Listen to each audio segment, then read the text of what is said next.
Have you ever eaten buffalo meat? I know most of the answer will be no.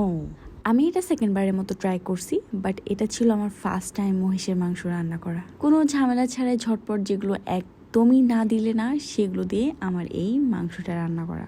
You are guys really believe me or not, আমি সবসময় easy process পছন্দ করি এবং খুব কম সময়ে রান্না করতে পছন্দ করি। মশলাগুলো একদমই বেসিক দিতে পছন্দ করি। এক্সেস হেভি গ্রেভি আমার একদমই ভালো লাগে না। বিফ, মাটন আর বাফালো মিট যেটাই তুমি বলো না কেন, সেটাই হচ্ছে আমি হাতে মাখিয়ে খেতে বেশি পছন্দ করি। সিরিয়াসলি হাতে মাখানো মাংসের ঝোলটা, গ্রেভিটা বেশি মজা লাগে। আর সেই ঝোলটা যদি একটু পাতলা হয় তাহলে সেক্ষেত্রে তো কথাই নাই। মাঝে মধ্যে আমাদের সিম্পল রেসিপিটা যতটা টেস্ট হয়, অনেক আয়োজন করে রান্না করতে গেলে না সেই টেস্টটা অনেক সময় আসে না। আমি খেয়াল করছি বেশিরভাগ সময় আমরা যখন অনেক ঘটা করে, অনেক আয়োজন করে, অনেক এটা ওটা করে রান্না করতে যাই, তখন আমাদের কেমন জানি এলোমেলো হয়ে যায় সব কিছু। টেস্টটাও যেমনটা চাই তেমন আসে না।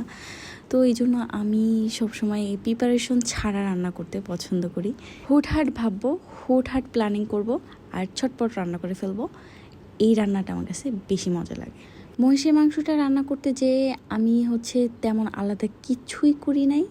জাস্ট গরু মাংস যেভাবে মাখিয়ে রান্না করে ফেলি ঠিক তেমনটাই করছি। গরু মাংসটাতে যেমন একটু পেঁয়াজটা কম ব্যবহার করি, তেলটা কম ব্যবহার করি, সেই তুলনায় মহিষের মাংসটাতে একটু পরিমাণ বেশি দিচ্ছি। কারণ আমি ফার্স্ট টাইম রান্না করছি, রিস্ক নেই নাই যে যদি বেশি কম হয়ে যায় বা অন্যরকম একটা স্মেল আসে, বাট এমনটা কোনোটাই ছিল না। ইট ওয়াজ বেস্ট ওয়ান।